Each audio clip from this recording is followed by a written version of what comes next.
జిల్లా కేంద్రంలోని వినోబానగర్ కాలనీలో గల సుబ్రహ్మణ్యేశ్వర స్వామి దేవాలయ ఆవరణలో సోమవారం సుబ్రహ్మణ్యం షష్ఠి సందర్భంగా ఆలయ ఆవరణలో శ్రీ వల్లి దేవసేన సమేత సుబ్రహ్మణ్యేశ్వర స్వామి కళ్యాణాన్ని వేద బ్రాహ్మణులచే వేద మంత్రోచ్చరణల మధ్య అత్యంత వైభవోపేతంగా కళ్యాణోత్సవాన్ని నిర్వహించినట్లు ఆలయ ప్రధాన అర్చకులు నర్వ వెంకటేశ్వర శర్మ తెలిపారు.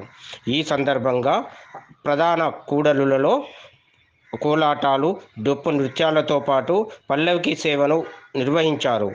ఈ ఆలయ ధర్మకర్త భూదానం సుబ్బారావు ఇంటి నుండి పల్లకి సేవలో అమ్మవార్ల ఊరేగింపు సందర్భంగా పలు భక్తులు, మహిళలు కోలాట బృందంచే కోలాహలంగా నిర్వహించారు.